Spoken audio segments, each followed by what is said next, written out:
The views expressed on the following broadcasts do not necessarily reflect those of KHLT, Take 12 Radio, or our affiliates. The opinions on this show should not be considered as medical, psychological, or professional advice and are those of the host, co-host, and guest. Take 12 Radio and KHLT Recovery Broadcasting are not affiliated with any particular 12-step fellowship. One day at a time with its failures and fears,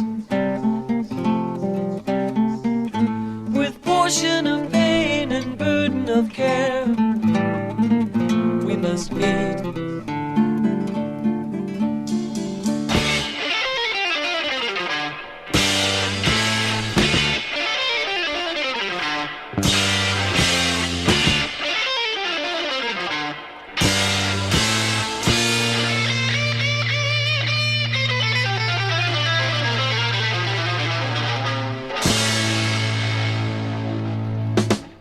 Welcome to Walking Through the Language of the Heart, a journey into the Grapevine writings of Alcoholics Anonymous co-founder Bill W.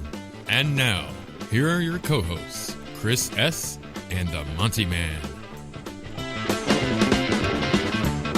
You know, I really wish that my little nimble fingers could play the guitar like Phil Keaggy. I mean, wouldn't that be something? Gee, many Christmas. He's remarkable. He is remarkable. Welcome, friends, to another episode of Walking Through the Language of the Heart with myself, the Monty'man, and, of course, Chris S. And as we launch forth into this thing, one of my favorite subjects, money. The reason I love it so much is that I'm not a prisoner to it because I don't have any. And you know what? That is just fine with me. Yeah. There's some freedom in that. You know what I mean? I do. I got friends that are in the stock market and people, that have investments and they're not doing so good. And I'm like, gosh, I don't have any of those worries.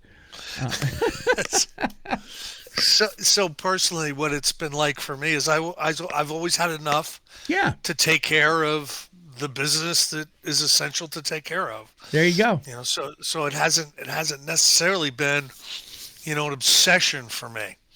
Now I work with a lot of people who have a lot of money, right? And I can tell you that it doesn't necessarily equate to happiness or quality of life. No, it just doesn't. I heard somebody say in a meeting years ago, they said, I have absolutely everything that I need for the moment. And I thought, wow, it's just so simple, but man, is it true. Yeah. Absolutely.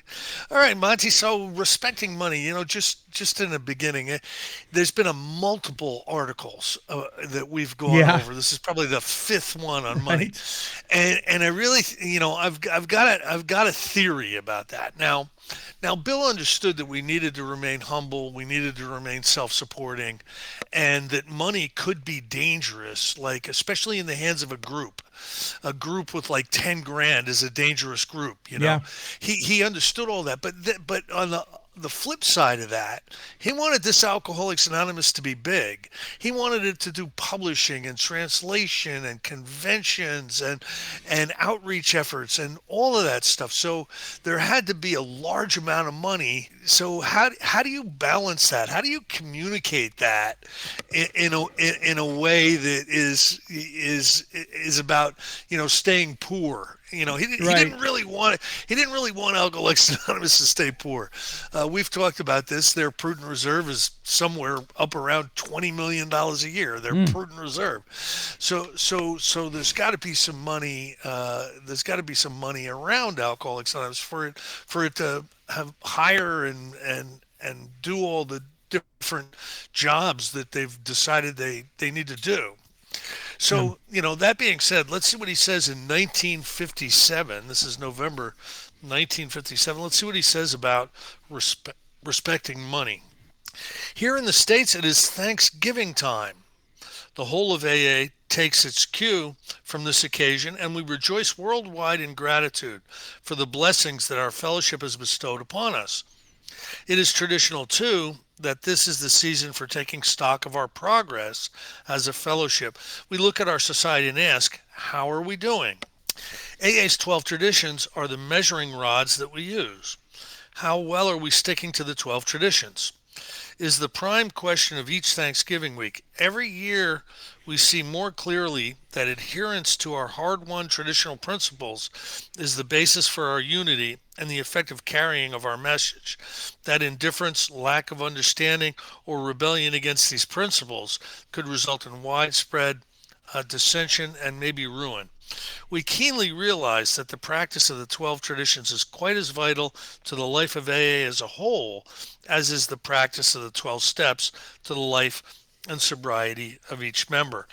That paragraph there is probably where people, people say all the time, the steps are about personal recovery and the traditions are the steps save the life of the individual and the traditions save the life of the fellowship. About this, our traditions make two short and simple declarations. In Tradition 7, we read, every AA group ought to be fully self-supporting, declining outside contributions. Tradition 8, Alcoholics Anonymous should remain forever non-professional, but our service centers may employ special workers. We knew that AA would have to come up with a sound and workable money policy or else face endless ineffectiveness and possible collapse. If ever a matter was taken seriously, it was the question of money. We've also talked about this, Monty. Bill Wilson got really, really serious accusations leveled at him early on about how he was putting together a racket. So whenever donations were requested or it was suggested that a certain amount of money go to New York, people would get up in arms about Bill Wilson and his racket.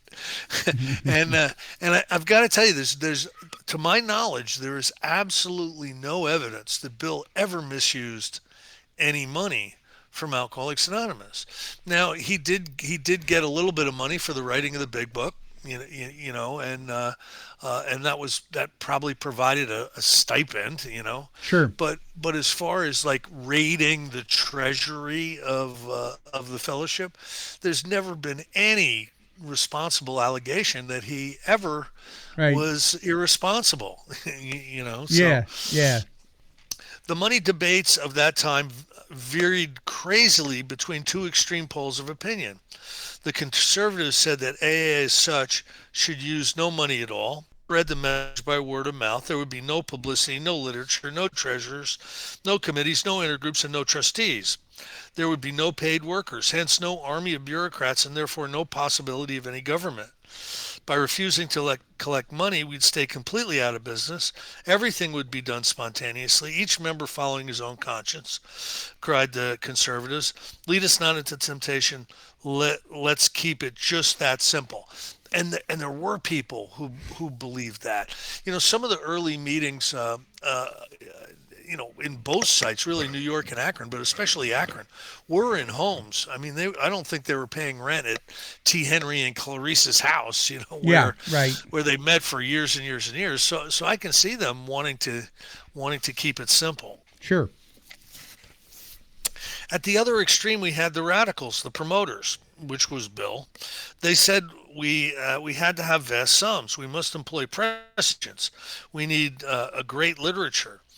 We would have to own chains of hospitals. There would need to be regiments of paid workers of every description, even paid missionaries to carry the message to distant cities and far lands. As we got going, there would have to be vast public rallies. Squads of members riding sound trucks would crisscross the country. As world-famous men and women joined up with us, they would gladly stand on the rooftops to shout the good word. Thus, the AA message, pure and ungarbled, would whiz around the world quite as fast as did Jules Verne's Hero in just about 80 days. Around the World in 80 Days was a Jules Verne novel. The movie, yeah. No fantasy was too impossible, no idea too grandiose for the promoters.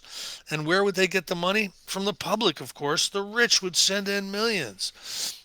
Now, looking back on Bill and how he was pushing to have Alcoholics Anonymous spread. So there was a bunch of religious groups, around the turn of the century, who just started grassroots and grew very, very big and got very, very influential and powerful. The Emmanuel movement, the Jacoby Club, there was a number of them, and Bill was paying attention to this. So as Alcoholics Anonymous was growing, I think that was the model he was keeping his eye on as far as how this thing would grow. Sure. Sure. Today, that we can see that conservatives would have rotted us by doing nothing. On the other hand, the promoters would have surely ruined us by trying to do everything. The process of separating the sense from the nonsense was long and painful. We were easily confused because nobody had any monopoly on good sense. That's a great line. In their prudence, the conservatives seems right when they said that great sums would be dangerous, but when fear got the upper hand and they insisted on no money or services whatever, they seemed to be talking arrant foolishness. Their program could lead only to great confusion and a snail's pace growth. It was much the same with the promoters. In their enthusiasm, they sometimes urged dangerous schemes, yet wisdom was often theirs nonetheless. When you look at Bill and Dr. Bob, Bill really was on the promotion side, and Dr. Bob really was on the conservative side. Mm-hmm. And they made a good pair because they met in the middle. Yeah. You know what I mean, Monty? Yeah. Hopefully they held each other accountable. I think they did. The thing that doesn't show up in the archives and doesn't show up in a lot of the history is the phone calls. They talk to each other a lot, and even though long distance calls were expensive back then, they would talk to each other a lot, and a lot of those conversations are lost to the wind. Yeah. But I bet they would be interesting. Slowly, as the hammers of the promoters beat on the stubborn anvils of the conservatives, our two money traditions were fashioned. At first, we made certain concessions to the radicals. We conceded that, though unorganized as a whole, we would nevertheless have to create committees or service boards so that AA could function and carry our message, and at regional and international levels, we would sometimes have to hire a few full-time workers. This was going to cost money, but never a lot of it, never enough to pose any great problem or future temptation. I don't know, $20 million. That's a lot of money. Yeah. That's I'm not sure. That's a lot of temptation. 1957, I don't know what their prudent reserve was. So this obvious necessity did, however, pose the question of professionalism. There was a widespread and justified fear in the early days that AA might be saddled with a class of paid 12-step workers, people who would want salaries or fees for carrying the AA message person to person and face to face. It did not take us long to see that such a development would certainly kill the spirit of the whole undertaking. The 12 steps simply couldn't be sold for money. Now, Monty, there's a great example of this that I'm sure you're aware of. When you become a counselor at a treatment center, or a paid worker at a place, a recovery center, or something like that, when you're getting paid, it's of no spiritual value.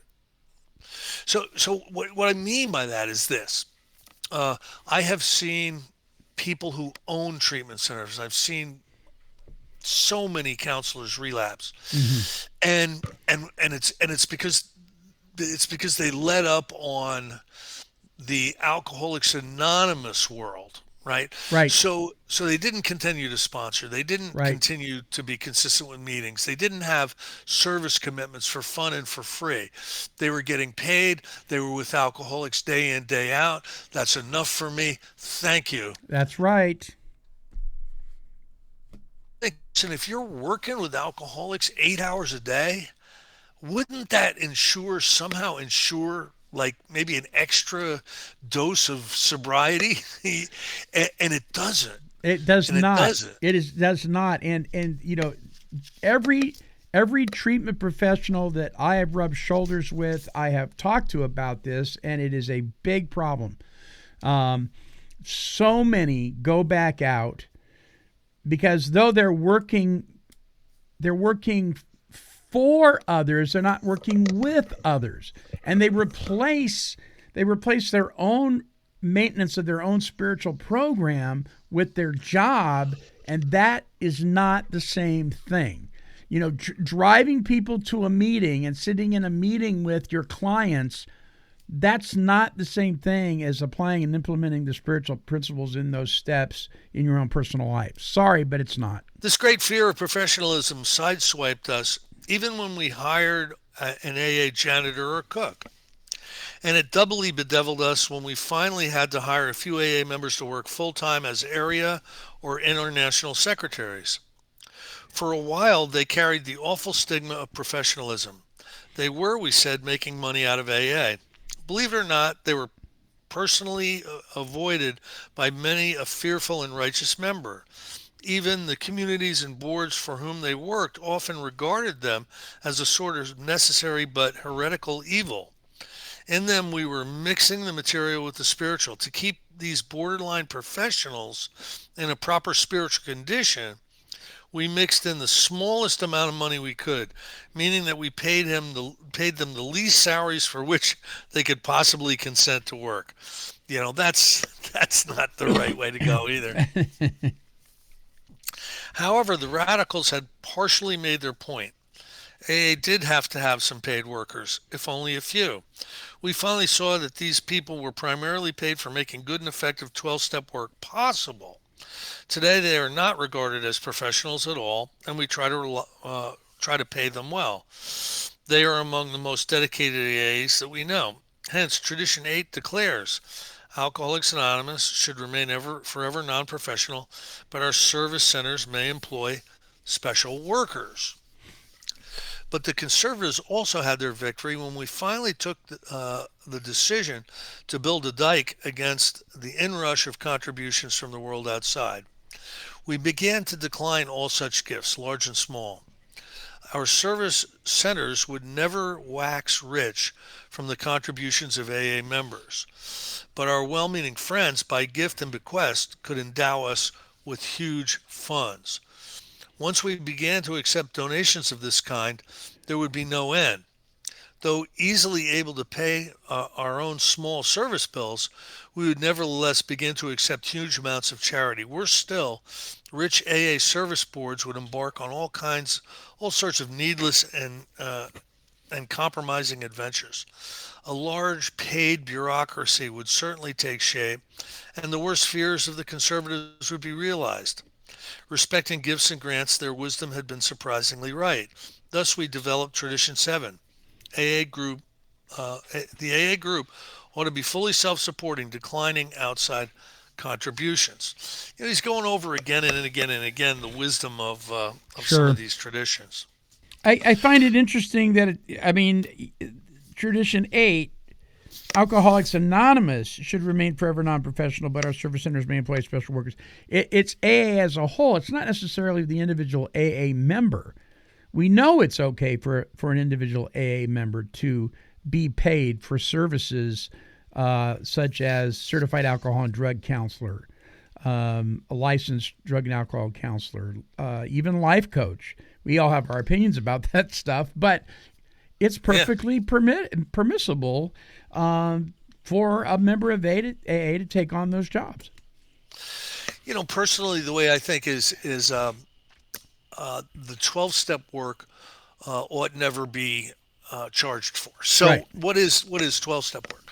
Well, when you go back into the history of all of this, you'll see that the 12-step work is sitting knee to knee with somebody and taking them through the 12 steps. Yes. So you can get paid for making that possible. There's sober coaches now, there's interventionists.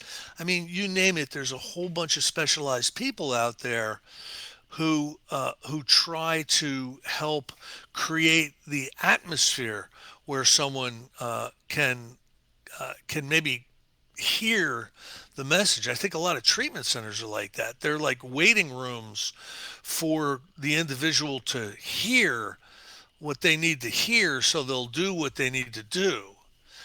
and providing those spaces certainly serves a purpose. Many of us, our first experience with Yeah. sobriety and recovery was in treatment centers. So Yeah, you bet. not long after this tradition was written, AA's trustees turned down a bequest of $10,000 at a moment when money was badly needed. It was a time when, by a considerable margin, the AA groups were failing to support their own world headquarters. Nevertheless, our trustees promptly plugged that first threatened leak in our newly constructed dike against the temptation to take money from outside AA. Therefore, AA would pay for its services or do without them. That decision still stirs me. It was one of the great turning points in our history. So AAs will pay for its services or do without them. Monty, have you ever been in a meeting where it kept getting smaller and smaller and smaller? Finally, it couldn't even pay its own rent. Yes. Time to close it up. There'll be people who putting in $20 a week or whatever. Trying to keep their meeting going. There's a spiritual experience to be had in the fellowship when you see things like that happen, and maybe it's time to pick up your chair and put it in another room. You know what I mean? Absolutely. And I think now I've seen districts bail out a meeting that needed bailing out. But I've been part of a couple of groups that actually closed, and you know what? It wasn't the worst thing that happened. It just wasn't. No, AA is not closing. Right. Right. You know what I mean? Like one meeting, maybe it's not serving the purpose that it once had. I know I started a home group one time, and I moved away, and some different things happened, right? But it became incredibly small. There was 120 people there in the heyday. In the last year or so of the meeting, there was 3 or 4 people there. Wow. It had gotten so small that it really was time to pack up. To conclude, our spiritual way of life is safe for future generations if, as a society, we resist the temptation to receive money from the outside world. But this leaves us with a responsibility, one that every member ought to understand. We cannot skip when the treasurer of our group passes the hat. Our groups, our areas, and AA as a whole will not function unless our services are sufficient and their bills are paid. When we meet and defeat the temptation to take large gifts, we are only being prudent. But when we are generous with the hat, we give a token that we are grateful for our blessings and evidence that we are eager to share what we have found with all those who still suffer. So being generous with the hat, Monty, I know you are, I know I am. It's been many years since I've put $1 in the basket. You know what I mean? Yeah. It's pretty traditional that I'll put 5 in these days. Yeah, you bet. And that's where money and spirituality mix, in the hat. Sure. I think it's a spiritual principle. You give, and things are taken care of. They just are. I mean, religious bodies all over the world have been lived by the principle of tithing, and not for the purpose of receiving, but in doing it, you're always taken care of. Yeah, I totally agree with that. So in my personal experience, when I was selfish and I wanted everything for me, and I was really tight with my money, I didn't have anything. Yeah. And yeah. And today it's really not like that. I don't see money the same way anymore, and I've got more of it than I need. Yeah. So I believe that I'm a steward of God's money. Yep. Amen. And the better steward I am, the more availability there is of that money. Does that make any sense? Yes, it does. It absolutely does. It took me a long time to learn that principle. I was taught it for a long time. I believed it, but I lived in fear, And actually, part of my fear inventory was surrounded around that, and that helped me, to be delivered from that bondage of, I've got to make sure everything's okay. No, you do what you're supposed to do, and God will make sure everything's okay. And and isn't that really true? I mean,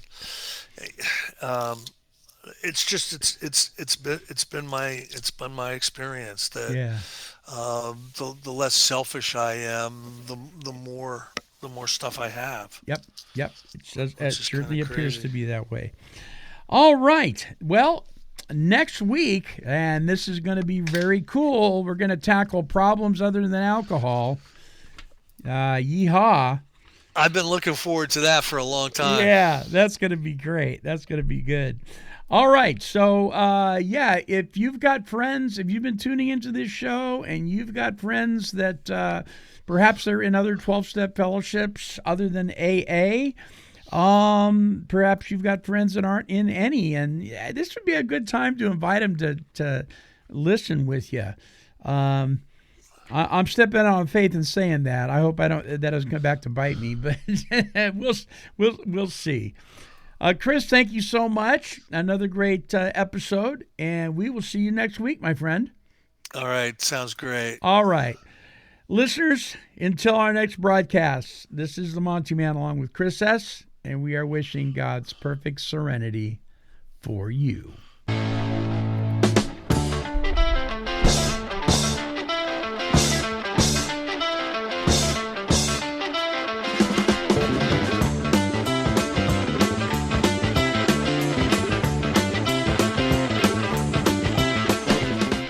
For more recovery workshops with Chris S. and the Monty'man, visit our website at take12radio.com and click on the Recovery Workshops banner.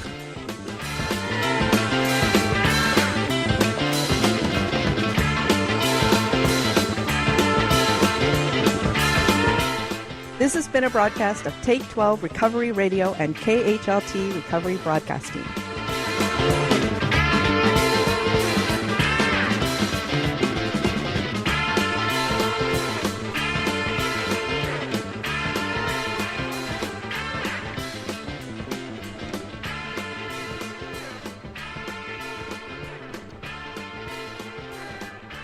This has been a Chicken and a Pig production.